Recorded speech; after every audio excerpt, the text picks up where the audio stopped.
ഇപ്പോൾ ആരംഭിക്കാൻ പോകുന്നു ദേശത്തിന്റെ ഏറ്റവും വലിയ പ്രോഗ്രാം ആപ്കി അദാലത്ത്.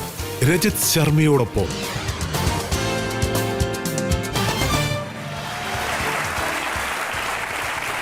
നമസ്കാരം. ആപ്കി അദാലത്തിലേക്ക് സ്വാഗതം. ആപ്കി അദാലത്തിലെ ഇന്നത്തെ അതിഥി ക്രിക്കറ്റ് ലോകത്തിലെ മിന്നുന്നൊരു നക്ഷത്രമാണ്. അദ്ദേഹം ബാറ്റെടുത്ത് മൈതാനത്തിലേക്ക് ഇറങ്ങുകയാണെങ്കിൽ വലിയ വലിയ ബൗളേഴ്സിന്റെ ഹൃദയം പടപടാന്നിടിക്കാൻ തുടങ്ങും. എങ്ങനെയുള്ള ബാറ്റ്മാൻ ആണെന്ന് വെച്ചാൽ സച്ചിൻ തെണ്ടുൽക്കറിന് ഇദ്ദേഹത്തിന്റെ ഭാവി നന്നായിട്ട് അറിയാമായിരുന്നു. ഇന്ത്യൻ ടീമിന്റെ അത്ഭുതകരമായ ബാറ്റ്മാൻ വിരാട് കോഹ്ലി.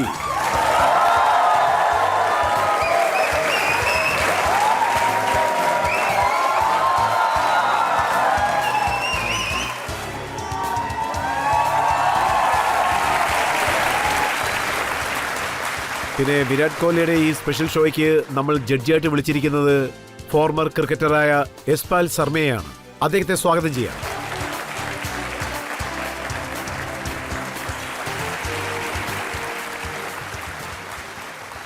ആപ്കി അദാലത്തിലെ ഇന്നത്തെ വിചാരണ തുടങ്ങുന്നതിന് മുൻപ് നമ്മുടെ ജഡ്ജിയായ യശ്പാൽ ശർമ്മയോട് ഇന്നത്തെ വിചാരണയ്ക്കുള്ള അനുവാദം നമുക്ക് ചോദിക്കാം. അനുവാദം തരുന്നു. നീതിപീഠത്തിന്റെ വിചാരണ തുടങ്ങാവുന്നതാണ്. വിചാരണ തുടങ്ങുകയാണ്. ആപ്കി അദാലത്തിലെ വിരാട് കോഹ്ലിയുടെ മേലുള്ള ആദ്യത്തെ കുറ്റാരോപണം. ആപ്കി അദാലത്തിൽ ക്രിക്കറ്റർ വിരാട് കോഹ്ലിയുടെ മേലുള്ള ആദ്യത്തെ കുറ്റാരോപണം ഇദ്ദേഹം കൂടുതൽ ദേഷ്യപ്പെടുന്ന വ്യക്തിയാണ് എന്നുള്ളതാണ്.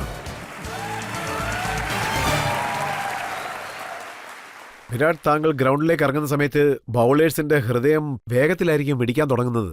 എനിക്ക് നന്നായിട്ട് ഓർമ്മയുണ്ട്, താങ്കൾ ശ്രീലങ്കയിൽ വെച്ച് അവരെ എത്രത്തോളം അടിച്ചൊതുക്കിയെന്ന് വെച്ചാൽ അവർ ആ ഷോക്കിൽ നിന്ന് മുക്തി നേടിയിട്ടില്ല. അല്ല സാർ, എനിക്ക് ഫീൽഡിൻ്റെ അകത്ത് പോകുമ്പോൾ എനിക്ക് നല്ലോണം പെർഫോം ചെയ്യണമെന്ന ചിന്തയൊക്കെ ഉണ്ടാവും. അതുമാത്രമല്ല, അതിന് ആറ്റിറ്റ്യൂഡും വളരെ അത്യാവശ്യമാണ്. ക്രിക്കറ്റ് ഫീൽഡിൽ നിങ്ങൾ സക്സീഡ് ചെയ്യണമെങ്കിൽ ഞാൻ അത് വളരെയധികം ബിലീവ് ചെയ്യും. ഒരുപക്ഷെ നിങ്ങളുടെ ആറ്റിറ്റ്യൂഡ് ഓക്കെ ആണെങ്കിൽ നിങ്ങളെക്കൊണ്ട് എല്ലാ സിറ്റുവേഷനും ഹാൻഡിൽ ചെയ്യാൻ കഴിയും. ഞാനത് വളരെ വിശ്വസിക്കുന്ന ഒരു കാര്യമാണ്. താങ്കളുടേത് വളരെ അഗ്രസീവ് ആറ്റിറ്റ്യൂഡാണ്. അതുകൊണ്ട് മറ്റുള്ളവർക്ക് പ്രശ്നം ഉണ്ടാകുന്നത് സത്യം തന്നെയാണ്. താങ്കൾ സയ്യദ് അജ്മലിന്റെ ബോൾ എങ്ങനെയാണ് നേരിട്ടതെന്ന് വെച്ചാൽ അദ്ദേഹത്തിന് രാത്രി ദുസ്വപ്നമെല്ലാം വരുന്നതായിട്ടാണ് ഞാൻ കേട്ടത്.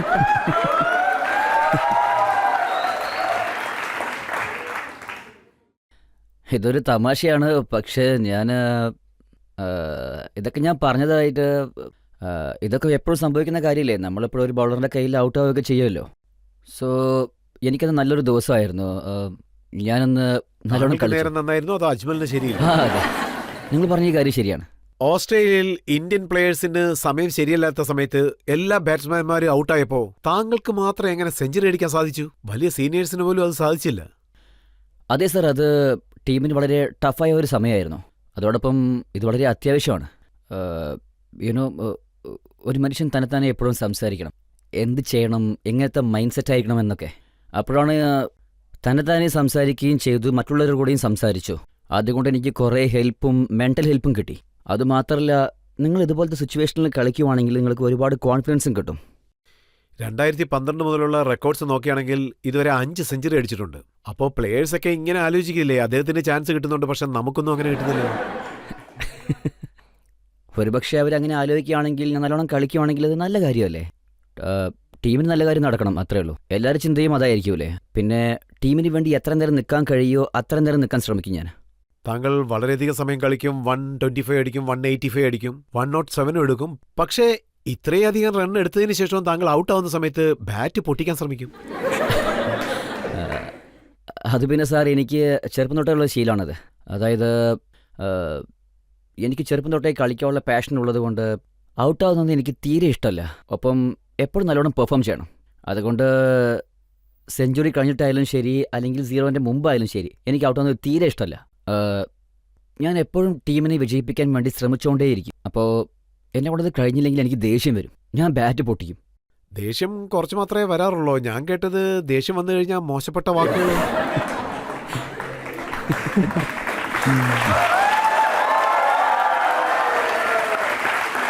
മോശപ്പെട്ട വാക്ക്, ആ വാക്ക് ശരിക്കും ആണെങ്കിൽ എൻ്റെ വായന്ന് 2-3 പ്രാവശ്യം അത് നല്ല കാര്യമല്ല. പക്ഷേ ഞാനിപ്പോഴൊക്കെ പറയാതിരിക്കാൻ ശ്രമിക്കുന്നുണ്ട്. കൂളായിരിക്കണം, കൺട്രോൾഡ് ആയിരിക്കണം. അഗ്രഷനല്ല, ബിഹേവിയറിൽ കുറച്ച് കൺട്രോൾ വേണം. ഓവർ ദ ടോപ്പ് വരണമെങ്കിൽ കൺട്രോൾ ആരോടാണ് മോശം വാക്കുകൾ പറയാറുള്ളത്? അറിയില്ല സർ, പ്രത്യേകിച്ച് ആരെയും പറയാൻ പറ്റില്ല. ദേഷ്യം വന്നാൽ എല്ലാവരെയും പറയും. ഇതും കുട്ടിക്കാലം മുതലേ ഉണ്ടോ അതോ ഇപ്പോഴാണോ? ഇല്ല ഇല്ല ഇല്ല ഇല്ല ഇല്ല സർ.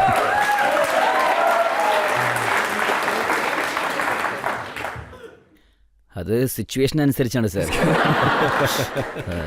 ചെറുപ്പം തൊട്ടൊന്നുമല്ല, തുടങ്ങിയിട്ട് കുറച്ച് ദിവസമായി. ഞാൻ അറിഞ്ഞത് താങ്കളുടെ കുട്ടിക്കാലത്ത്, അതായത് ഒരു 10 വയസ്സുള്ളപ്പോൾ താങ്കളുടെ അച്ഛൻ താങ്കളെ രാജ്കുമാർ ശർമ്മയുടെ അടുത്തേക്ക് കൂട്ടിക്കൊണ്ടുപോയി. അദ്ദേഹത്തിനും ദേഷ്യം കൂടുതലാണ്. അപ്പോൾ താങ്കൾ ബാറ്റ് പൊട്ടിക്കാൻ നോക്കും. അങ്ങനെ എത്ര ബാറ്റ് പൊട്ടിക്കുമെന്ന് വെച്ചാൽ വിന്ററിൽ തണുപ്പ് മാറ്റാൻ വേണ്ടി കത്തിക്കാൻ ആ ബാറ്റ് ഉപകരിക്കും. അതെ, ഞാൻ കുറേ ബാറ്റ് പൊടിച്ചിട്ടുണ്ട്. ഞാൻ പറഞ്ഞതുപോലെ അത് ചെറുപ്പം തൊട്ടുള്ള ശീലമാണ്. അത് നല്ല ശീലമല്ല, പക്ഷേ അത് വീട്ടിലവർക്കൊരു വലിയ ലോസ് ആയിരിക്കും. പക്ഷേ ഇതുപോലത്തെ ആറ്റിറ്റ്യൂഡൊക്കെ വേണ്ടേ? ബാറ്റ് അങ്ങനെ പൊട്ടിച്ച് കളയുമ്പോൾ അത് പുതിയത് വാങ്ങിക്കാൻ ധാരാളം പണം വേണ്ടേ? അതെവിടുന്നാണ് കിട്ടുന്നത്? അതെ, കുറേ ചിലവാകും. പക്ഷേ ചിലപ്പോഴൊക്കെ സാധനങ്ങൾ വാങ്ങുന്നതിൽ പ്രശ്നം ഉണ്ടാകും. പക്ഷേ എനിക്ക് എൻ്റെ കോച്ച് രാജ്കുമാർ ശർമ്മ കോൺട്രാക്ട് വാങ്ങിച്ചു തന്നു. BDM company. പിന്നെ അവരുടെ അടുത്തു നിന്നാണ് എനിക്ക് സാധനങ്ങളൊക്കെ വരിക. അദ്ദേഹം എനിക്ക് സ്പോർട്സ് കിറ്റ്സൊക്കെ വാങ്ങിച്ചു തരുമായിരുന്നു. 16 വയസ്സ് തൊട്ട് എനിക്ക് അദ്ദേഹം പിന്നെ ഒരുപാട് സഹായിച്ചിട്ടുണ്ട് ഇനിഷ്യലി. ഓ, അദ്ദേഹം ബാറ്റ് വാങ്ങിച്ചുകൊണ്ടേയിരിക്കും, താങ്കൾ അത് പൊട്ടിച്ചുകൊണ്ടേയിരിക്കും. ഇല്ല, ഒരു തവണ അദ്ദേഹം പറഞ്ഞു ഒരു കൊല്ലത്തിൽ 2 തവണ മാത്രമേ ബാറ്റ് വാങ്ങിച്ചു തരാൻ പറ്റുള്ളൂ എന്ന്. പിന്നെയാണ് ഞാൻ കെയർഫുൾ ആയിരിക്കാൻ തുടങ്ങിയത്. ബാറ്റ് പൊട്ടിക്കുന്നത് നിർത്തി.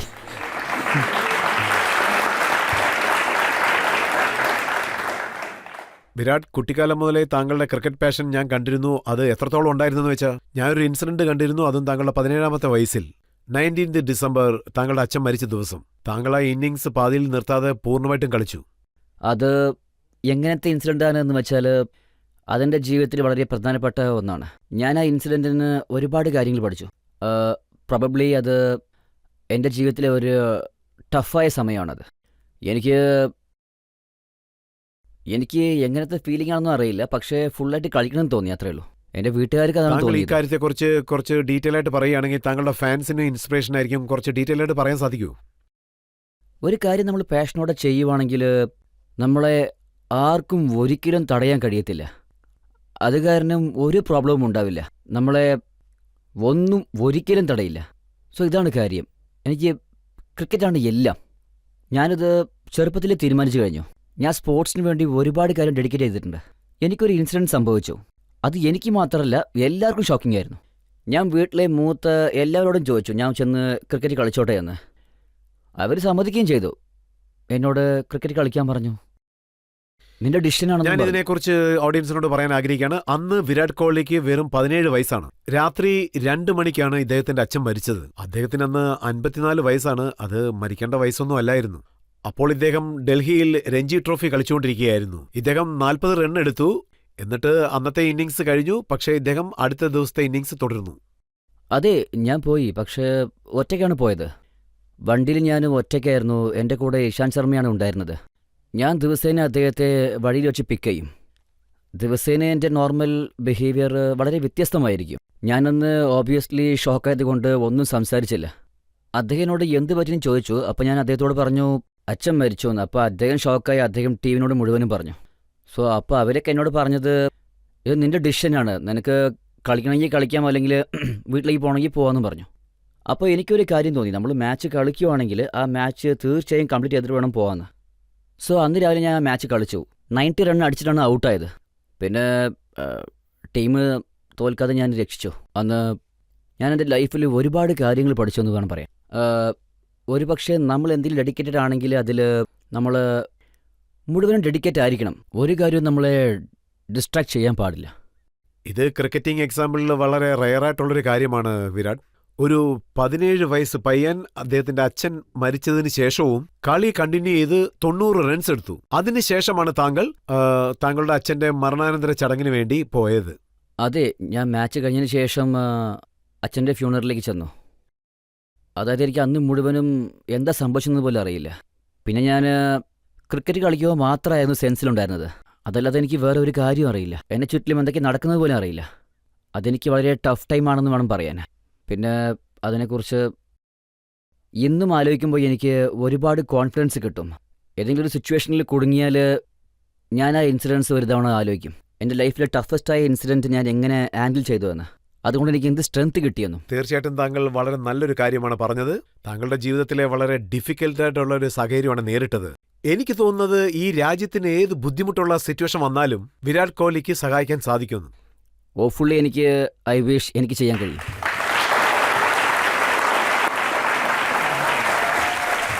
വിരാട്, ഇത് താങ്കളുടെ അഗ്രഷനെ കുറിച്ചുള്ള ചോദ്യമാണ്, ഡിറ്റർമിനേഷനെ കുറിച്ചുള്ള ചോദ്യമാണ്. ഇനിയും ഞങ്ങളുടെ പക്കൽ ധാരാളം ചോദ്യങ്ങൾ ബാക്കിയുണ്ട്. ഇപ്പോൾ നമുക്കൊരു ബ്രേക്ക് എടുക്കാം. ബ്രേക്കിന് ശേഷം ആപ്കി അദാലത്തിൽ വിരാട് കോഹ്ലിയോടുള്ള ചോദ്യങ്ങൾ തുടരുന്നതായിരിക്കും.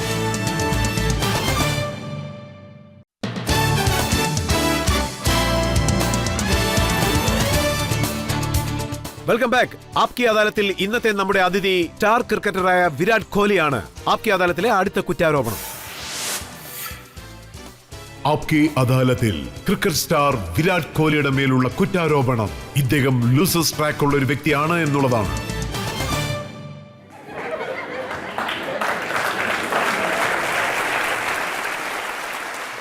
വിരാട്, ഈ കാര്യം എനിക്ക് നന്നായിട്ട് ഓർമ്മയുണ്ട്. അതായത് മുകേഷ് അംബാനി സച്ചിൻ തെണ്ടുൽക്കറിന്റെ 100ാമത്തെ സെഞ്ചുറിക്ക് വേണ്ടി ഒരു വിരുന്ന് വെച്ചിരുന്നു. അപ്പോ സച്ചിന്റെ അടുത്ത് സൽമാൻ ഖാൻ ചോദിച്ചു, താങ്കളുടെ ഈ റെക്കോർഡ്സ് എല്ലാം മറ്റാർക്ക് ബീറ്റ് ചെയ്യാൻ സാധിക്കുമെന്ന്. അപ്പോൾ സച്ചിൻ പറഞ്ഞത് എന്താണെന്ന് വെച്ചാൽ വിരാട് കോഹ്ലിയാണ് ആ പ്ലെയർ എന്ന്. സത്യത്തിൽ ആ റെക്കോർഡ്സ് ഒക്കെ ബ്രേക്ക് ചെയ്യുമെന്നുള്ള വിശ്വാസം താങ്കൾക്കുണ്ടോ? അത് എന്താണെന്ന് വെച്ചാൽ ഈ മിഷൻ ഇമ്പോസിബിൾ എന്നൊക്കെ പറയില്ലേ, അതുപോലത്തെ ഒന്നാണ്. അതായത് ഈ 100 സെഞ്ചുറിയൊക്കെ ഇതുവരെയും ആരും ചെയ്യാത്ത ഒന്നാണ്. അതുമാത്രമല്ല, ഇതൊരു വലിയ കാര്യമാണ്. ഞാനിതിനെക്കുറിച്ചൊന്നും ആലോചിക്കാറില്ല. അതായത് ഇത് കാരണം പ്രഷർ കൂടുകയേ ചെയ്യുള്ളൂ. എന്നെക്കൊണ്ട് കഴിയാവുന്നതും പെർഫോം ചെയ്യും. പിന്നെ മാച്ച് കഴിഞ്ഞിട്ട് എത്ര പേരിനും അത്ര വന്നോട്ടെ. ഒരുപക്ഷെ താങ്കൾ ഒന്നിനെക്കുറിച്ചോ ആലോചിക്കാത്തതുകൊണ്ട് തെറ്റായ വഴിയിലൂടെ പോകാനുള്ള സാധ്യതയുണ്ടോ? ഇല്ല സർ, തീർച്ചയായിട്ടില്ല. എന്നെ സംബന്ധിച്ച് ഞാൻ ശരിക്കുള്ള വഴിയിലൂടെയാണ് പോകുന്നത്. താങ്കളെ വൈസ് ക്യാപ്റ്റൻ ആക്കിയ സമയത്ത് ഒരു ഫംഗ്ഷനിൽ വെച്ച് കപിൽ ദേവ് ഇങ്ങനെ പറഞ്ഞു, ഈ മനോഹരമായ ലോകത്ത് താങ്കൾ വഴിമാറി പോകാനുള്ള പല വിഷയങ്ങളും ഉണ്ടെന്ന്. സർ, ഇത് ലൈഫിൽ എല്ലാ ഫേസിലും നടക്കുന്ന ഒരു കാര്യമാണ്. നമ്മളെ ചുറ്റിലും ഒരുപാട് ഡിസ്ട്രാക്ഷൻസ് ഉണ്ടാകും. പക്ഷേ എനിക്കറിയാം ഞാൻ റൈറ്റ് ട്രാക്കിലാണ് പോകുന്നത് എന്ന്. എന്നെ ആർക്കും ഒരിക്കലും ഡിസ്ട്രാക്ട് ചെയ്യാൻ കഴിയില്ല. IPL കളിക്കുന്ന സമയത്ത് കുറച്ചുനാൾ വഴി മാറിയെന്നാണ് കേട്ടത്.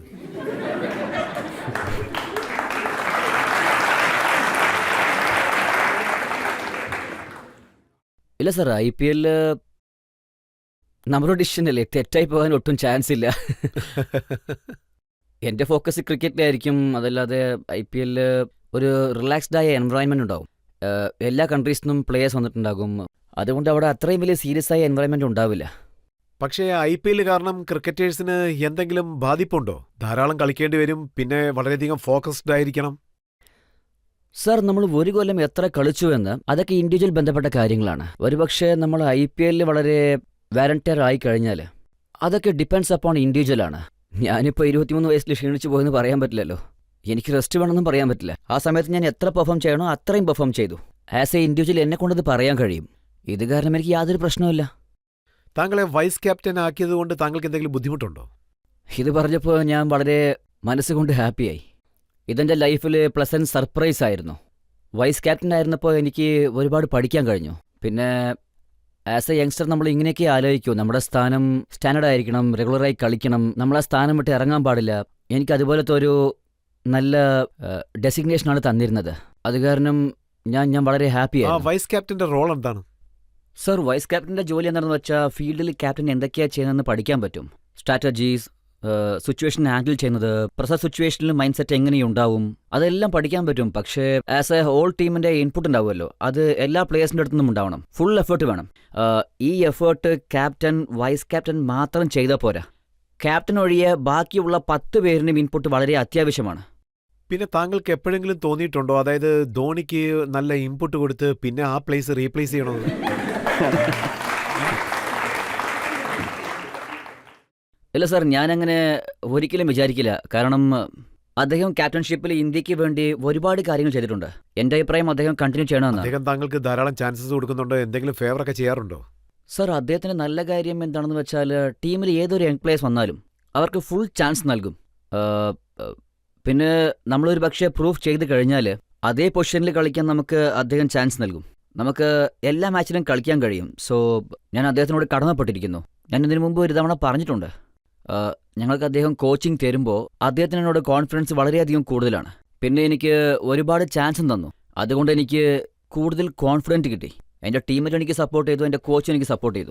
ജനങ്ങൾ താങ്കളെ സച്ചിൻ ടെണ്ടുൽക്കറിനോട് കമ്പയർ ചെയ്തപ്പോൾ എന്താണ് തോന്നിയത്? I feel really blessed that people എന്നെ അദ്ദേഹത്തിൻ്റെ കൂടെ കമ്പയർ ചെയ്യുമ്പോൾ എനിക്ക് തോന്നുന്നത് നമ്മൾ ഐഡലിൻ്റെ കൂടെ കമ്പയർ ചെയ്യുമ്പോൾ പക്ഷേ നിങ്ങൾ തമ്മിൽ സാമ്യം ഉള്ളതുകൊണ്ടല്ലേ കമ്പയർ ചെയ്തത്?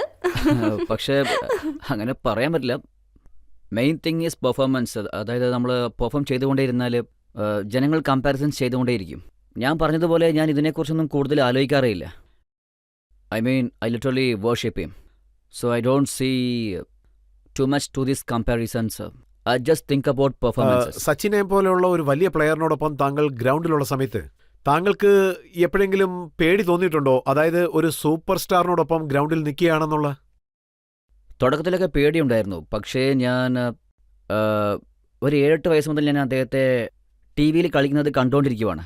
അദ്ദേഹം ഇന്ത്യക്ക് വേണ്ടി കളിച്ച് ഒരുപാട് മാച്ചസ് ജയിപ്പിച്ചിട്ടുണ്ട്. അദ്ദേഹം എനിക്കൊരു വലിയ മോട്ടിവേഷനാണ്. താങ്കൾ ജനിക്കുന്നതിന് മുൻപ് തന്നെ അദ്ദേഹം ക്രിക്കറ്റ് കളിക്കാൻ തുടങ്ങി. അതെ, അതും ശരിയാണ്. പിന്നെ അദ്ദേഹം കളിക്കുന്നത് കാണുമ്പോൾ നല്ലൊരു മോട്ടിവേഷൻ കിട്ടും. അതായത് അദ്ദേഹം ഫസ്റ്റ് ടൈം കളിക്കുന്നത് കാണുമ്പോൾ, ഞാൻ അദ്ദേഹത്തിൻ്റെ കൂടെ ഫസ്റ്റ് ടൈം കളിക്കുമ്പോൾ ഞാൻ വളരെ നെർവസ് ആയിരുന്നു.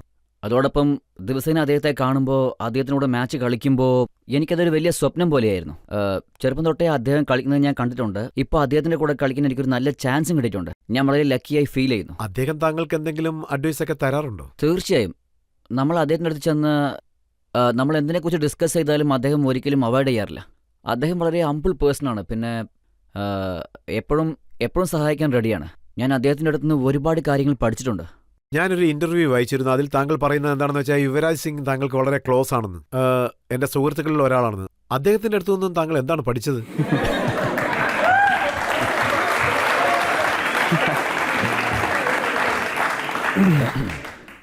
ഇല്ല, അങ്ങനെയൊന്നും പഠിച്ചിട്ടില്ല. ഒരു മനുഷ്യൻ്റെ നേച്ചർ ഉണ്ടാവുമല്ലോ. അദ്ദേഹം വളരെ ഹാപ്പിയായ മനുഷ്യനെന്ന് വേണം പറയാൻ. അദ്ദേഹത്തിൻ്റെ വളരെ ജോളിയായ നേച്ചറാണ്. എന്തെങ്കിലും ചെയ്യുന്നതിന് മുമ്പ് അദ്ദേഹം കൂടുതൽ ആലോചിക്കാറില്ല. അദ്ദേഹത്തെക്കുറിച്ച് ഒരുപാട് പേര് മിസ്ലീഡ് ചെയ്തിട്ടുണ്ട്. കുറേ പേർക്ക് അറിയില്ല. അദ്ദേഹം ഒരു നല്ല മനുഷ്യനാണ്. അതുകൊണ്ട് എനിക്ക് അദ്ദേഹം ഒരു ചേട്ടനെ പോലെയാണ്. അതുമാത്രമല്ല, വളരെ പ്രധാനപ്പെട്ട കാര്യം എന്താണെന്ന് വെച്ചാൽ എനിക്ക് അദ്ദേഹം ക്രിക്കറ്റിൽ ഒരു വലിയ അഡ്വൈസറാണ്. അദ്ദേഹം ചെയ്ത മിസ്റ്റേക്സ്, അദ്ദേഹത്തിൻ്റെ ലൈഫിൽ നടന്നത് നിങ്ങൾ യങ്സ്റ്റേഴ്സ് എപ്പോഴും ചെയ്യാൻ പാടില്ല എന്ന് പറയും. ഞങ്ങൾക്കത് വളരെ ഹെൽപ്ഫുൾ ആയിരുന്നു. വളരെ. ഇപ്പൊ അദ്ദേഹം ടീമിൽ തിരിച്ചു വന്നതിന് ശേഷം പലരും എന്താ പറയുന്നതെന്ന് വെച്ചാൽ ഇത് സെലക്ടേഴ്സിന്റെ ഇമോഷണൽ ഡിസിഷൻ ആണെന്ന്. ഇല്ല സാർ, എനിക്കങ്ങനെ തോന്നിയിട്ടില്ല. കാരണം ഇന്ത്യക്ക് വേണ്ടി ഒരു പ്ലെയർ 13 കൊല്ലം കളിച്ചതിന് ശേഷം ഇതുപോലത്തെ ഇൻസിഡൻസ് നടക്കുവാണെങ്കിൽ അദ്ദേഹം ഞാൻ കോൺഫിഡൻ്റ് ആണ്, ഫിറ്റാണെന്ന് പറയുമ്പോൾ അദ്ദേഹം കളിക്കാൻ ചാൻസ് നൽകണം. അതാണ് ന്യായം. പിന്നെ അദ്ദേഹം ഞങ്ങൾക്ക് T20 വേൾഡ് കപ്പിലും അദ്ദേഹം നല്ലോണം കളിക്കുകയും ചെയ്തു, ഞങ്ങൾ വിജയിക്കുകയും ചെയ്തു. 2011 അദ്ദേഹം മാൻ ഓഫ് ദ ടൂർണമെന്റ്, ഞങ്ങൾ വേൾഡ് കപ്പ് ജയിക്കുകയും ചെയ്തു. സോ ഐ തിങ്ക് ഇത് അദ്ദേഹത്തിന് പെർഫെക്റ്റ് കംബാക്ക് ആണ്. ഞങ്ങളത് എല്ലാവരും ഓർത്ത് സന്തോഷിക്കുകയും ചെയ്തു. സൗരവ് ഗാംഗുലിയുടെ ഒരു സ്റ്റേറ്റ്മെന്റ് ഞാൻ വായിച്ചിരുന്നു. അതിൽ അദ്ദേഹം പറയുന്നത് എന്താണെന്ന് വെച്ചാൽ ഇറ്റ് ഈസ് ടു ഏർലി ആണ്, അദ്ദേഹത്തിന് കുറച്ചുകൂടി പ്രിപ്പറേഷനുള്ള സമയം കൊടുത്തിരിക്കണമെന്ന്. സർ, അതായത് നിങ്ങൾ കംബാക്ക് കൊടുക്കുമ്പോൾ ഫസ്റ്റ് മാച്ച് കളിക്കുന്നത് നെർവസ് ആയ ഒരു കാര്യമാണ്. അത് എപ്പോഴായാലും ശരി. പിന്നെ ഒരു ബെറ്ററായ കാര്യം എന്താണെന്ന് വെച്ചാൽ അദ്ദേഹം വേൾഡ് കപ്പിലുണ്ടായിരുന്നു. പിന്നെ അദ്ദേഹത്തിൻ്റെ പെർഫോമൻസ് ഫസ്റ്റ് മാച്ചിൽ തുടങ്ങിയെന്ന് പറയുമ്പോൾ, കാരണം അത് ഞങ്ങൾക്ക് ഒരു വളരെ ഇമ്പോർട്ടൻ്റ് ആയ ഒരു ടൂർണമെൻ്റ് ആയിരുന്നു. സർ, ഞാൻ നിങ്ങളോട് എന്ത് ചോദ്യം ചോദിക്കാനാണ്? ബേസിക്കലി നിങ്ങൾ എല്ലാ ചോദ്യങ്ങൾക്കും നല്ല മറുപടികൾ തരുന്നുണ്ട്. If I was A girl, ഞാനൊരു പെണ്ണായിരുന്നെങ്കിൽ ഉറപ്പായിട്ടും നിങ്ങളെ പ്രപ്പോസ് ചെയ്തിരുന്നേനെ സർ. ഇത് പറയാൻ വേണ്ടിയാണ് ഞാൻ നിങ്ങളെ വന്നിരിക്കുന്നത് sir. Love you sir. Hello sir, as A cricketer, Indian cricketer, താങ്കൾക്ക് ചാലഞ്ചിങ് ആയിട്ടുള്ള ടീം ഏതാണ്? ടീം എന്ന് പറയുവാണെങ്കിൽ ഓസ്ട്രേലിയ ഞങ്ങൾക്ക് ചാലഞ്ചിങ് ആയ ഒരു ടീമായിരുന്നു. ഞാൻ കഴിഞ്ഞ സീരീസ് കളിച്ചു. ചാലഞ്ചിങ് ആയ ഒരു ടീമാണ്, വളരെ നല്ലൊരു ടീമുമാണ്. പിന്നെ ആ ടീമിൻ്റെ അഗെയിൻസ്റ്റായി ഞങ്ങൾ നല്ലോണം കളിക്കണമെങ്കിൽ ഞങ്ങൾക്ക് കോൺഫിഡൻസ് വളരെ അത്യാവശ്യമായ ഒന്നാണ്. വെസ്റ്റ് ഇൻഡീസിനൊപ്പം കളിക്കുമ്പോൾ താങ്കൾക്ക് എന്ത് പറ്റി? താങ്കളുടെ പെർഫോമൻസ് എപ്പോഴും ഉള്ളതിനേക്കാൾ വളരെ കുറവായിരുന്നല്ലോ അന്ന്. അതെ, ടെസ്റ്റ് മാച്ചിൻ്റെ സ്റ്റാർട്ട് അത്രയ്ക്ക് ശരിയല്ല. പക്ഷേ ഓപ്പർച്യൂണിറ്റി കിട്ടിയതിൽ ഞാൻ വളരെ ഹാപ്പിയാണ്. നമ്മൾ ക്രിക്കറ്റ് സ്റ്റാർട്ട് ചെയ്യുമ്പോൾ എൻ്റെ സ്വപ്നം ഇതായിരുന്നു, ഞാൻ ഇന്ത്യക്ക് വേണ്ടി ഒരുപാട് ടെസ്റ്റ് മാച്ച് കളിക്കണമെന്ന്. എനിക്ക് സ്റ്റാർട്ടിങ് അത്രയ്ക്ക് ശരിയല്ലായിരുന്നു. ഞാൻ കൂടുതൽ നെർവസായി. ഞാൻ അപ്പോഴൊക്കെ ആലോചിച്ചത് ടെസ്റ്റ് ക്രിക്കറ്റ് വളരെ ഡിഫറൻ്റ് ആയ ഒരു ഫോർമാറ്റ് ആണെന്ന്. ഞാൻ തന്നെ എന്നെ കൺഫ്യൂസ് ചെയ്തു. അതുമാത്രമല്ല, എൻ്റെ മൈൻഡ് സെറ്റ് അത്രയ്ക്ക് നന്നായിരുന്നില്ല. അപ്പോൾ ഞാൻ സീനിയർ പ്ലേയേഴ്സിനോട് സംസാരിക്കുമ്പോൾ അവർ പറഞ്ഞ കാര്യം, നീ എത്ര നാച്ചുറലായി കളിക്കുന്നുവോ അതേപോലെ കളിക്കാൻ പറഞ്ഞു. ഒരു ചെറിയ മൈനർ ചേഞ്ചസ് മാത്രം മതിയെന്നാണ് പറഞ്ഞത്. ഞാൻ കുറേ കാര്യം പഠിച്ചു. ഞാൻ ചെയ്ത തെറ്റുകളൊക്കെ മാറ്റി കളിക്കാൻ തുടങ്ങി. പിന്നീട് ഞാൻ നല്ലോണം പെർഫോം ചെയ്തു. ഇപ്പോൾ താങ്കൾ വേൾഡ് കപ്പ് ഒക്കെ കളിക്കാൻ പോകുമ്പോൾ മറ്റുള്ള രാജ്യങ്ങളിലെ കളിക്കാർ താങ്കളുടെ വീഡിയോസ് ഒക്കെ കാണുന്നുണ്ടെന്നാണ് ഞാൻ കേട്ടത്. വിരാട് കോഹ്ലിയെ എങ്ങനെ ഔട്ടാക്കണം എന്നുള്ള തയ്യാറെടുപ്പുകൾ ചെയ്യുകയാണെന്ന്. സാർ, ഇത്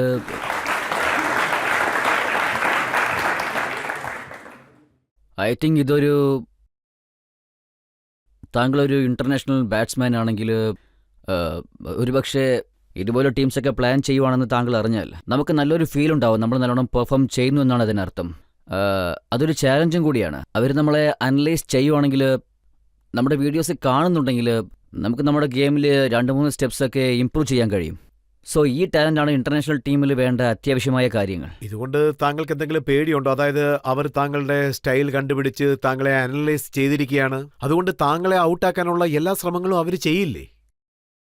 അതെ സർ, ചിലപ്പോഴൊക്കെ മനസ്സിൽ തോന്നാറുണ്ട്. പക്ഷേ ചിലപ്പോഴൊക്കെ ആ മാച്ച് ശരിക്കും നടന്നില്ലെങ്കിൽ ഒരു മനുഷ്യൻ ഇങ്ങനെയൊക്കെ ആലോചിക്കൂ. അവരുടെ പ്ലാനിനെ കുറിച്ച് ആലോചിക്കുന്നതിൽ യാതൊരു ഉപകാരവും ഇല്ല നമ്മൾ പ്ലാൻ ചെയ്ത് കളിക്കണമെന്ന്. കാരണം നമുക്കും അവരുടെ വീഡിയോസ് കാണാൻ കഴിയും. സോ ഇന്റർനാഷണൽ ക്രിക്കറ്റിനെ വളരെ എക്സൈറ്റിംഗ് ആയി മാറ്റാൻ അതൊരു വലിയ കാരണമായിരുന്നു. താങ്കളും ബൗളേഴ്സിന്റെ വീഡിയോ കാണാറുണ്ടോ? ഏത് ബോൾ എങ്ങനെ അടിക്കണമെന്ന്? അതെ, ഞാനും അവരുടെ വീഡിയോസ് കാണും. ഏതെങ്കിലും ഒരു ബൗളർ വളരെ ഡിഫിക്കൽട്ട് ആണെങ്കിൽ, നമ്മൾ റെഗുലറായി അവരുടെ ബൗളിങ്ങിന് ഔട്ടാകുവാണെങ്കിൽ നമ്മൾ അവരുടെ വീഡിയോസ് കാണും. പിന്നെ നമ്മൾ അവർക്കെതിരെ കളിക്കാൻ പോകുമ്പോൾ അവരുടെ വീഡിയോസ് കാണും, ഏതാണ് സ്ട്രെങ്ത് ഏതാണ് വീക്ക്നസ് എന്നൊക്കെ. വിരാട്, ഇവിടെ ഇത്രയും ആൾക്കാർ ഇരിപ്പുണ്ട്, കോടിക്കണക്കിന് ജനങ്ങൾ കണ്ടുകൊണ്ടിരിക്കുകയാണ്. അവർക്കൊരു സത്യം ചെയ്യാൻ സാധിക്കുമോ? ഈ പ്രാവശ്യത്തെ വേൾഡ് കപ്പിൽ ശ്രീലങ്കയോടൊപ്പം പാകിസ്ഥാനോടൊപ്പം എങ്ങനെയാണോ കളിച്ചത് അതുപോലെ കളിക്കാൻ സാധിക്കുമെന്ന് താങ്കൾക്ക് പറയാൻ സാധിക്കുമോ? സർ, സത്യമൊന്നും പറയില്ല. പക്ഷേ എൻ്റെ ഭാഗത്ത് ഞാൻ കളിക്കാൻ കൂടുതൽ ഞാൻ ശ്രമിക്കും. വിരാട്, ഇനിയും ധാരാളം ചോദ്യങ്ങൾ എൻ്റെ പക്കലുണ്ട്. താങ്കളുടെ ഇമേജിനെ കുറിച്ചുള്ള ചോദ്യങ്ങൾ ജനങ്ങളുടെ പക്കലും ഉണ്ട്. അതിനു മുൻപ് നമുക്കിപ്പോൾ ഒരു ബ്രേക്ക് എടുക്കാം. ബ്രേക്കിന് ശേഷം ആപ്കെ അദാലത്തിൽ ജനങ്ങളുടെ ചോദ്യങ്ങൾ തുടരുന്നതായിരിക്കും.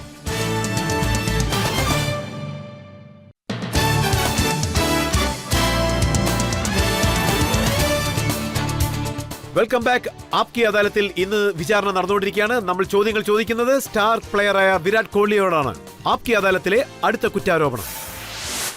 ആപ്കി അദാലത്തിൽ ക്രിക്കറ്റ് സ്റ്റാർ വിരാട് കോഹ്ലിയുടെ മേലുള്ള കുറ്റാരോപണം ഇദ്ദേഹം തന്റെ ലൈഫ് സ്റ്റൈലിൽ കൂടുതൽ ശ്രദ്ധ കൊടുക്കുന്നു എന്നുള്ളതാണ്.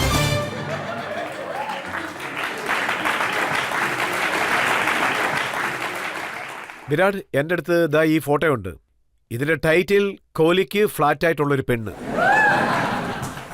ഇത് ഫെബ്രുവരി 2012 വന്ന ഫോട്ടോയാണ്. ഒരു പെൺകുട്ടി താങ്കളുടെ ഫോട്ടോ വെച്ച് മൈതാനത്തിൽ ഇരിക്കുകയാണ്. അതിൽ എന്താ എഴുതിയിരിക്കുന്നത് വെച്ചാൽ, offer still stands, Kohli my place to night.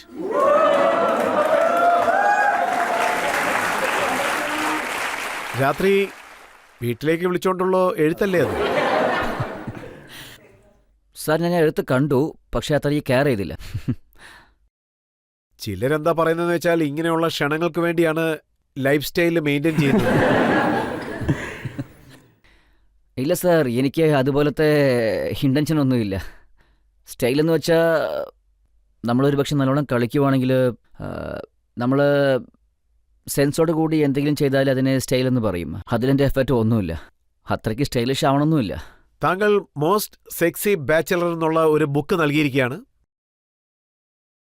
Sir, അത് ജനങ്ങളാണ് തരുന്നത്. അതെന്തിനാ തരുന്നത് അവരോടാണ് ചോദിക്കുന്നത്. ഒരുപക്ഷെ താങ്കളുടെ സ്റ്റൈല് കണ്ടുകൊണ്ട് അല്ലെങ്കിൽ താങ്കളുടെ ഈ ടാറ്റു കണ്ടുകൊണ്ട് ജനങ്ങൾ നൽകിയതായിരിക്കും.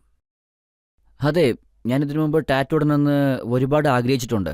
പക്ഷേ ഇതൊക്കെ ഇപ്പോൾ എടുക്കാൻ കഴിയില്ലല്ലോ. സോ ജനങ്ങളിത് എൻ്റെ സ്റ്റൈലെന്നാണ് പറയുക. താങ്കൾക്ക് 17 വയസ്സുള്ള സമയത്ത് താങ്കൾ ആദ്യമായിട്ട് ടാറ്റു ഇട്ടപ്പോൾ താങ്കളുടെ കോച്ചിൻ്റെ അടുത്തുനിന്ന് ശരിക്കും വഴക്ക് കേട്ടെന്ന് കേട്ടു. അതെ, നല്ലോണം വഴക്ക് കേട്ടു. പിന്നെ ഞാൻ സമ്മറിൽ ഫുൾ സ്ലീവ് ടീഷർട്ടാണ് ഇടാറുള്ളത്. ടാറ്റു പുറത്ത് കാണാൻ പാടില്ലല്ലോ. സോ അതിനുശേഷം അദ്ദേഹത്തിൻ്റെ ഈ കാര്യം അറിഞ്ഞപ്പോൾ അദ്ദേഹം ഒരുപാട് ദേഷ്യപ്പെട്ടു. ഞാൻ പറഞ്ഞു ഒരു ടാറ്റുവും കൂടി ഇടാൻ പോവുകയാണ് എന്ന്. ഞാനിത് എപ്പോഴോ ചോദിച്ചു. രണ്ടാമത്തെ പ്രാവശ്യം പിന്നെയും ചോദിച്ചു. സോ പിന്നീട് അദ്ദേഹം പറഞ്ഞത്, നമ്മൾ ആദ്യം മാച്ച് കളിക്കാം, അത് നല്ലോണം പെർഫോം ചെയ്യ്, പിന്നെ ടാറ്റു കുത്തിക്കുമെന്ന് പറഞ്ഞു. അദ്ദേഹം പറഞ്ഞതുപോലെ പെർഫോം ചെയ്ത് പിന്നെ ടാറ്റു കുത്തി ഞാൻ. അപ്പോൾ അദ്ദേഹത്തിന്റെ കണ്ടീഷൻ ഇതായിരുന്നു, നന്നായിട്ട് കളിക്കുകയാണെങ്കിൽ ടാറ്റു ഉപയോഗിച്ചോളൂ എന്ന്. കണ്ടീഷനൊന്നുമില്ല. പിന്നെ അദ്ദേഹം എന്നോട് ഒന്നും പറഞ്ഞില്ല. അതുകൊണ്ടാണ് ഞാൻ ഇടത്തെ ഭാഗത്തെ കയ്യിലും ഞാനൊരു വലിയ ടാറ്റു കുത്തിയത്. സോ അതിനുശേഷം എൻ്റെ പെർഫോമൻസ് ശരിക്കും പറയുകയാണെങ്കിൽ നന്നായിരുന്നു. സോ ഞാൻ പിന്നീട് അദ്ദേഹത്തോട് പറഞ്ഞു, സാർ ഇത് വളരെ വലുതാണ്, അതുകൊണ്ട് ഞാൻ ലേസർ ചെയ്ത് എടുത്തോട്ടെ എന്ന് ചോദിച്ചു. Laser removal. അപ്പോൾ അദ്ദേഹം പറഞ്ഞു, നീ ഇത് എടുക്കേണ്ട എന്ന്. ഇപ്പം നിന്റെ പെർഫോമൻസ് കൊള്ളാം, അതുകൊണ്ട് ടാറ്റു അങ്ങനെ തന്നെ ഇരുന്നോട്ടെ എന്ന് പറഞ്ഞു. സോ ഞാൻ പിന്നീട് അത് ഇങ്ങനെ തന്നെ വിടുകയും ചെയ്തു. അങ്ങനെയാണെങ്കിൽ താങ്കളുടെ പെർഫോമൻസ് വെച്ച് നോക്കുകയാണെങ്കിൽ ഇപ്പോൾ ശരീരം മുഴുവനും ടാറ്റു കാണേണ്ടതല്ലേ? എന്നാൽ അത് ഗജിനിയെ പോലെ ആവും സാർ. ആരെങ്കിലും ഇങ്ങനെ പറഞ്ഞോ സ്റ്റൈലൊക്കെ കളഞ്ഞിട്ട് കളിയിൽ ശ്രദ്ധ കൊടുക്കണം? അതെ സാർ, തുടക്കത്തിൽ എല്ലാവരും പറഞ്ഞു ഞാൻ വളരെ ഡിസ്ട്രാക്റ്റ് ആയി എന്ന്. IPL ശേഷം ഫസ്റ്റ് എഡിഷനിൽ ഞങ്ങൾ വേൾഡ് കപ്പിന് ശേഷം റിട്ടേൺ ആയി. അതിനുശേഷം എനിക്ക് എല്ലാ ഇൻ്റർനാഷണൽ പ്ലേയേഴ്സിനോടൊപ്പം കളിക്കാൻ പറ്റി. പിന്നീട് എല്ലാ ടീംസും നല്ലൊരു അറ്റൻഷൻ ഉണ്ടായിരുന്നു എനിക്ക്. എന്നെക്കൊണ്ട് ശരിക്കും ഹാൻഡിൽ ചെയ്യാൻ പറ്റിയില്ല. ഞാനിത് ഇനീഷ്യലി ഫേസ് ചെയ്തു. അത് കാരണം ഞാൻ ടീമിൽ നിന്ന് കുറച്ച് ദിവസം പുറത്തായിരുന്നു. ആ സമയത്ത് എന്നോട് പറഞ്ഞു, നീ ഇതൊക്കെ വിട്ടേക്കെന്ന്, ഫീൽഡിൽ കൂടുതൽ സമയം സ്പെൻഡ് ചെയ്യ്, കൂടുതൽ കോൺസെൻട്രേറ്റ് ചെയ്യാൻ പറഞ്ഞു. ഈ ഹെയർ സ്റ്റൈൽ സ്പൈക്ക് സ്റ്റൈലും അപ്പോഴാണോ കിട്ടിയത്? അല്ല സാർ, തുടക്കം മുതലേ ഉണ്ടായിരുന്നു. ഞാൻ വല്ലപ്പോഴൊക്കെ ഇത് മാറ്റുകയും ചെയ്യും. ഞാൻ പല പ്ലേയേഴ്സിനെയും കണ്ടിട്ടുണ്ട്, അവർ ഇടയ്ക്കിടയ്ക്ക് ഹെയർ സ്റ്റൈൽ മാറ്റിക്കൊണ്ടേയിരിക്കും. സച്ചിൻ തെണ്ടുൽക്കറും ഇടയ്ക്ക് ഹെയർ സ്റ്റൈൽ മാറ്റിയിരുന്നു. അദ്ദേഹം ശരിക്കും പറയുകയാണെങ്കിൽ മുടി വളർത്തിയിരുന്നു. അത് നല്ലോണ്ടെങ്കിൽ ഇടയ്ക്കിടയ്ക്ക് ചേഞ്ച് ചെയ്തുകൊണ്ടിരിക്കില്ല sir. Sourav Ganguly hair style change ചെയ്തപ്പോൾ അത് ജനങ്ങൾക്ക് ഇഷ്ടപ്പെട്ടില്ല, കാരണം അത് വളരെ വിചിത്രമായിരുന്നു. ഞാൻ കമൻറ്റ് ചെയ്യാൻ ആഗ്രഹിക്കുന്നില്ല സാർ. അപ്പോൾ ധോണി അദ്ദേഹത്തിന്റെ ലോങ് ഹെയർ കട്ട് ചെയ്ത് ചെറുതാക്കി, അതിനെക്കുറിച്ച് അദ്ദേഹം തന്നെ എന്നോട് പറഞ്ഞിട്ടുണ്ട്. അദ്ദേഹം വളരെ ഇറിറ്റേറ്റായി. കളിക്കുമ്പോൾ ലോങ് ഹെയർ മെയിൻറ്റെയിൻ ചെയ്യുന്നത് വളരെ കഷ്ടമുള്ള കാര്യമാണ്. അദ്ദേഹം ഹെയർ കട്ട് ചെയ്തപ്പോൾ ബോംബെയിൽ ലോക്കൽ റോഡിൽ ചായ കുടിക്കാൻ പോയി. അപ്പോൾ ജനങ്ങൾ അദ്ദേഹത്തെ തിരിച്ചറിഞ്ഞില്ല. സോ അതൊരു 1-2 മാസത്തിന് യൂസ്ഫുൾ ആയെന്ന് അദ്ദേഹം പറഞ്ഞു. താങ്കൾക്കിന്ന് പല രീതിയിലുള്ള സ്റ്റൈലുകളുണ്ട്, താങ്കളുടെ ഹെയർ സ്റ്റൈല്, ടാറ്റു ഉപയോഗിക്കുന്നതിൽ, ഡ്രസ്സിങ്ങില്. പക്ഷെ ഞാൻ അറിഞ്ഞത് സ്റ്റൈലായ ഇത്രയും വലിയ പ്ലെയറായ വിരാട് കോഹ്ലിയുടെ പാന്റ് ഒരു പ്രാവശ്യം ബംഗ്ലാദേശ് വെച്ച് ഊരിപ്പോയതാണ്.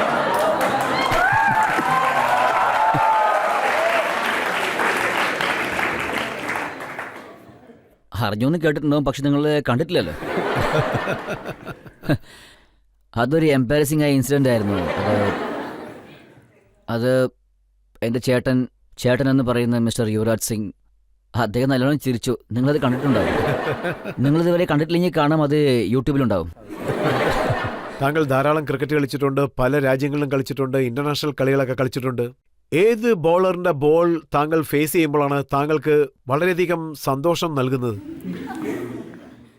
സർ, എനിക്ക് മലങ്കി ഒരു കഷ്ടമുള്ള ബൗളറായിരുന്നു സർ.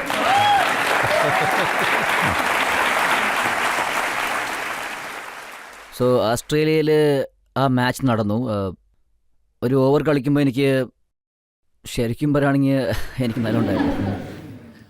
പിന്നെ നിറവേറാത്ത എന്തെങ്കിലും ആഗ്രഹങ്ങളുണ്ടോ? അതായത് ഏതെങ്കിലും ബോളറിന്റെ അടുത്ത് കളിക്കാൻ പറ്റിയില്ലെന്ന്? സാർ, എനിക്ക് ശരിക്കും പറയുകയാണെങ്കിൽ അങ്ങനത്തെ ഇൻറ്റൻഷനൊന്നും ഇല്ല. അദ്ദേഹം ഇടുന്ന ബോൾ കീമ ചെയ്തേക്കാന്ന്. ഇല്ല, മാച്ച് കളിക്കുമ്പോൾ ശരിക്കും പറയുകയാണെങ്കിൽ അങ്ങനത്തെ ഇൻറ്റൻഷനൊന്നും ഉണ്ടാവാറില്ല. ഒരു പക്ഷേ ഒരു ബൗളറിൻ്റെ ബൗളിങ്ങിൽ കുറേ റൺ എടുക്കാൻ പറ്റും തോന്നിയാൽ, എറിയുന്ന ബോൾ നല്ലോണം അടിക്കാൻ പറ്റും തോന്നിക്കഴിഞ്ഞാൽ അതൊരു കോൺടെസ്റ്റ് ആയിരിക്കും സാർ. അതേപോലെ ആ ബൗളറിനെ ടാർഗറ്റ് ചെയ്യണമെന്നൊക്കെ എനിക്ക് തോന്നാറില്ല. ഞങ്ങളുടെ ടാർഗറ്റ് എപ്പോഴും ഞങ്ങളുടെ പ്രോസസ്സിലും ഞങ്ങളുടെ ഗോളിലുമായിരിക്കും. ഇനിയും പല ചോദ്യങ്ങൾ ബാക്കിയുണ്ട്. അതിനു മുമ്പ് ഒരു ബ്രേക്ക് എടുക്കാം. ബ്രേക്കിന് ശേഷം വിരാട് കോഹ്ലിയോടുള്ള ചോദ്യങ്ങൾ തുടരുന്നതായിരിക്കും.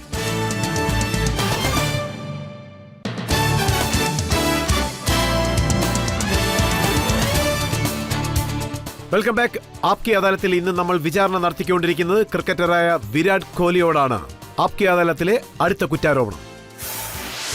ആപ്കി അദാലത്തിൽ ക്രിക്കറ്റർ വിരാട് കോഹ്ലിയുടെ മേലുള്ള കുറ്റാരോപണം ഇദ്ദേഹത്തിന് അന്ധവിശ്വാസം കൂടുതലാണ് എന്നുള്ളതാണ്. വിരാട്, ഇത് സത്യമാണോ? ക്രിക്കറ്റ് മൈതാനത്തിൽ കയ്യിൽ താങ്കൾ ബ്ലാക്ക് റിസ്റ്റ് കെട്ടാറുണ്ട്, ഓപ്പോസിറ്റിലുള്ളവർക്ക് കൂടോത്രം ചെയ്യാൻ വേണ്ടി. ഇല്ല സാർ, എനിക്ക് സൂപ്പർ പവറിലൊന്നും വിശ്വാസമില്ല. ഞാൻ ബ്ലാക്ക് റിസ്റ്റ് ബാൻഡ് ഇടുന്നത് ഞാൻ തുടക്കം മുതലേ ഇടുന്നത് കൊണ്ട് ഒരു ദിവസം ബ്ലൂ ഡ്രസ് ഉണ്ടാവും, ആ സമയത്ത് വൈറ്റ് ഇടാൻ പറ്റില്ല, കാരണം അത് വൈറ്റ് ബോൾ ആയതുകൊണ്ട്. ടെസ്റ്റ് മാച്ചിൽ ഡിഫറെൻറ്റ് ബോൾ അല്ലേ, അതായത് റെഡ് ബോൾ ആയതുകൊണ്ട് ഞാൻ വൈറ്റ് യൂസ് ചെയ്യും. ഞാൻ അത്രയ്ക്ക് സൂപ്പർസ്റ്റീഷ്യസ് അല്ല, പക്ഷേ ഇതിനു മുമ്പ് ഞാൻ അങ്ങനെയായിരുന്നു. പക്ഷേ അതുകൊണ്ടും പ്രഷർ കൂടും സാർ. നമ്മളത് വിശ്വസിച്ച് കളിച്ചുകൊണ്ടേയിരിക്കും സാർ. അത് വർക്കൗട്ട് ആയില്ലെങ്കിൽ റൺസ് വരില്ലെന്ന് തോന്നിപ്പോകും സാർ. സോ എനിക്കിതിനു മുമ്പ് ഒരു വിശ്വാസമുണ്ടായിരുന്നു, പക്ഷേ ആ വിശ്വാസം എനിക്കിപ്പോൾ ഇല്ലെന്ന് വേണം പറയാൻ. ഇങ്ങനെ സംഭവിക്കാറുണ്ടോ? ഒരു ദിവസം മുൻപ് താങ്കൾ നെറ്റ് മാച്ച് ചെയ്യാറില്ല, അതായത് വലിയ മാച്ചുകൾ തുടങ്ങുന്നതിന് മുൻപ്. ആ ചിലപ്പോഴൊക്കെ ഇങ്ങനെ സംഭവിക്കാറുണ്ട്, പക്ഷേ ഞാൻ ചെയ്യില്ല.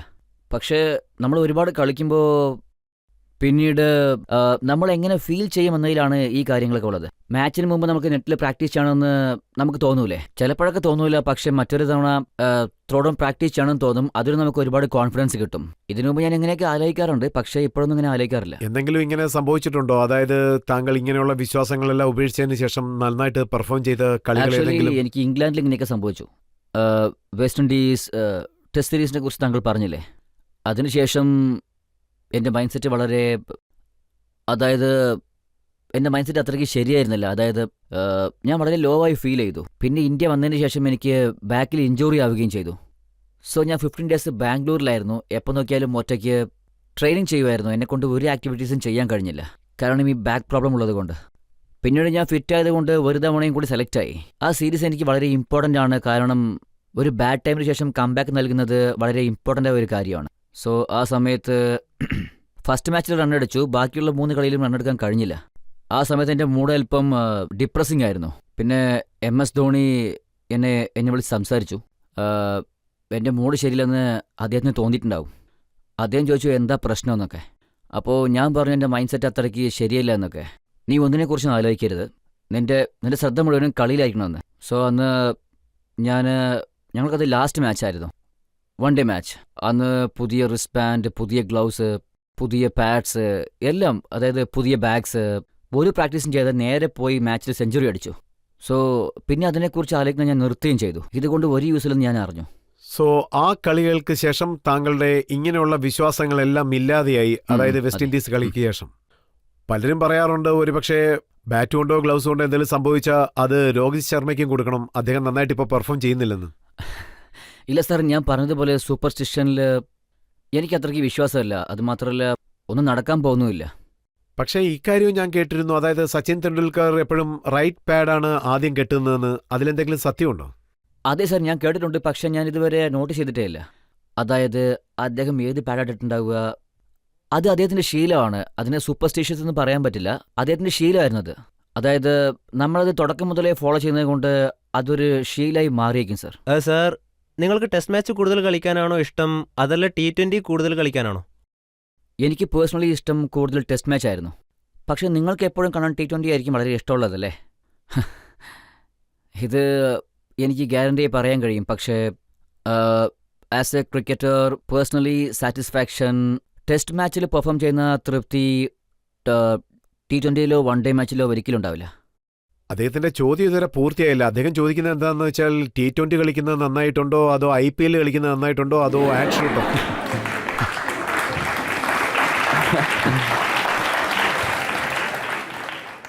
ആക്ച്വട്ട് എന്ന് വെച്ചാൽ സാർ, അത് നമ്മൾ ചെയ്യുന്ന പെർഫോമൻസിന് ഒരു വലിയ റിവാർഡാണത്. ഓൺ ഫീൽഡ് അത് വന്ന് ഞാനൊരു, ശരിക്കും പറയുകയാണെങ്കിൽ ഓൺ ഫീൽഡ് ഒരു ജോലിയാകുമ്പോൾ അത് ചെയ്തല്ലേ പറ്റൂ. സോ വേറെ ഓപ്ഷനില്ല, അതൊരു റിവാർഡാണ്. ഞാനത് സമ്പാദിക്കുന്ന ഒരു വഴിയാണ്, സമ്പാദിക്കാനുള്ള ഒരു മാർഗം. അതെ, അങ്ങനെയും പറയാം. പലരും പറയാറുണ്ട് അഡ്വർടൈസ്മെന്റിൽ കോൺസെൻട്രേറ്റ് ചെയ്യുകയാണെങ്കിൽ അത് പെർഫോമൻസിനെ ബാധിക്കുമെന്ന്. സച്ചിൻ പിന്നെ ധോണി, അതിനുശേഷം കൂടുതൽ ആഡുകളിൽ വരുന്നത് താങ്കളാണ്. സർ, അത് അഗെയിൻ ഒരു ഇൻഡിവിജ്വലിനെ ഡിപ്പെൻഡ് ചെയ്ത ഒന്നാണത്. എത്ര സമയം മാറ്റിവെക്കുന്നു അതനുസരിച്ചാണ്. ഒരുപക്ഷെ എന്തെങ്കിലും ഒരു ഈവൻ്റ് എനിക്ക് പ്രയോറിറ്റി അല്ലെന്ന് തോന്നിക്കഴിഞ്ഞാൽ, എൻ്റെ പ്രയോറിറ്റി ട്രെയിനിങ് ആണെങ്കിൽ ഞാൻ ഓബിയസ്ലി ഈവൻ്റ് ക്യാൻസൽ ചെയ്തിട്ട് ട്രെയിനിങ് ചെയ്യും. ഇതൊക്കെ വെറും ലേമിങ് റീസൺ എന്ന് വേണം പറയാൻ. നമുക്ക് 4 ആഡ്സ് വന്നു, നമ്മൾ അടുത്ത സീസണിൽ ശരിക്കും പെർഫോം ചെയ്തില്ല എന്ന് വെച്ചോളൂ. എല്ലാവരും ഈ റീസണേ പറയൂ, ഒരുപാട് കാശുണ്ടാക്കിയെന്ന്. പക്ഷേ നമുക്ക് ഒരുപാട് ആഡ്സ് കിട്ടുന്നത് തന്നെ ക്രിക്കറ്റ് പെർഫോമൻസ് എന്നാണ് സർ. അത് റിയലൈസ് ചെയ്യുന്നത് വളരെ അത്യാവശ്യമാണ്. അത് മാത്രമേ ഞാനത് സമ്മതിക്കുകയും ചെയ്യുന്നു. സമയമെടുക്കും, പക്ഷേ എൻ്റെ ഫസ്റ്റ് പ്രിയോറിറ്റി മുഴുവനും ക്രിക്കറ്റ് മാത്രമാണ് സർ. ജനങ്ങളോട് താങ്കൾക്ക് ഈ ഒരു സത്യമെങ്കിലും ചെയ്യാൻ കഴിയുമെന്ന് ഞാൻ വിശ്വസിക്കുന്നു. അതായത് താങ്കളുടെ ഫസ്റ്റ് പ്രിഫറൻസ് ക്രിക്കറ്റ് ആയിരിക്കും. ഒരുപക്ഷെ അഡ്വർടൈസ്മെന്റ് കാരണം താങ്കളുടെ പേഴ്സണൽ ക്രിക്കറ്റിൽ ബാധിപ്പ് വരികയാണെങ്കിൽ അതിൽ നിന്ന് പുറത്തു വരും. അതെ സർ, ക്രിക്കറ്റിന് എന്തെങ്കിലും ബാധിപ്പുണ്ടെങ്കിൽ ഞാനത് തീർച്ചയായും വിടും. സർ, എന്റെ ചോദ്യം ഇതാണ്, താങ്കൾ സിനിമയിൽ അഭിനയിക്കുകയാണെങ്കിൽ ഏത് റോളായിരിക്കും ചെയ്യുക? ആസ് എ ക്രിക്കറ്റർ അല്ലെങ്കിൽ വല്ല റൊമാൻസ് റോളോ ആയിരിക്കുമോ? ഞാൻ സിനിമയിൽ അഭിനയിക്കുകയാണെന്ന് ആരാ പറഞ്ഞത്? ഇല്ല, ന്യൂസിൽ നിന്ന് മനസ്സിലാക്കിയതാണ്. നിങ്ങൾ തെറ്റായ ന്യൂസുകളൊന്നും കൂടുതൽ കേൾക്കണ്ട.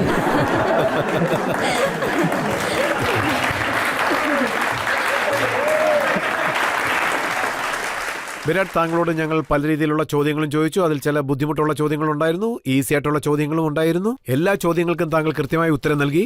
ഇപ്പോൾ നമുക്കൊരു ബ്രേക്ക് എടുക്കാം. ബ്രേക്കിന് ശേഷം ആപ്കെ അദാലത്തിൽ ഇന്നത്തെ നമ്മുടെ ജഡ്ജിയുടെ ജഡ്ജ്മെന്റ് എന്താണെന്ന് നമുക്ക് നോക്കാം.